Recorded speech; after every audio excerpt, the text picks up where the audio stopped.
تو وہ مجھ سے کہنے لگے حماد، میں نے ہاں ابا، کہ بیڑی لگا دے مجھے.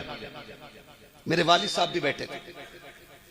تو میں نے کہا ابا تمہیں سانس کی پرابلم ہے، بیڑی نہ پیو، ڈاکٹر نے منع کر دیا ہے. میرے باپ نے بڑے سخت لہجے میں مجھ سے کہا خبردار، میرے باپ جو مانگے انکار نہ کرنا. یہ زہر بھی مانگ رہے ہیں تو دو،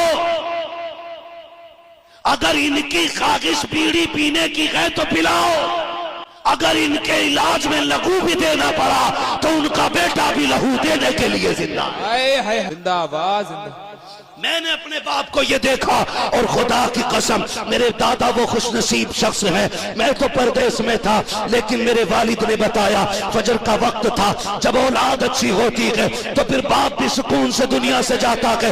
میرے والد کہتے ہیں جب دادا کی تمہارے طبیعت خراب ہوئی، رات کو سناٹے میں طبیعت بگڑنا شروع ہوئی، کہتے میں نے عشاء کی نماز نہیں پڑھی تھی، میں ابا کا سر گود میں لے کے بیٹھ گیا. میرے والد حافظ بھی ہیں، قاری بھی ہیں، عالم بھی ہیں، فاضل بھی ہیں، مفتی بھی ہے، ڈاکٹر بھی ہے، ساتھ مفتی اعظم کے مرید و خلیفہ بھی ہے. کیا عظمت میرے باپ کو رب نے عطا کی ہے. میرے باپ کہتے ہیں بیٹے میں نے فجر کی عشاء کی نماز نہیں پڑھی تھی، باپ کو گود میں لے کے بیٹھ گیا، کہتے میں قرآن پڑھتا رہا. میرے باپ سنتے رہے، مجھ سے کہنے لگے قاری صاحب جاؤ جا کر کے نماز پڑھو. کہتے میں نے 4 فرض پڑھے، پھر ابا کی آہ کی آواز آئی، پھر میں مصلی چھوڑ کے دوڑ گیا. میں نے گود میں پھر باپ کا سر رکھا کے پھر کہتے پھر مجھ سے کہا بیٹے اب جاؤ سنتیں بھی پڑھ لو. کہتے 2 رکعت سنتیں پڑھی تھی، پھر باپ کی آہ کی آواز آئی، کہتے میں پھر دوڑ آیا، پھر کافی دیر تک باپ کو قرآن سناتا رہا. کہتے پھر میرے باپ نے کہا جاؤ فطر بھی پڑھ لو. کہتے میں نے فطر بھی پڑھے.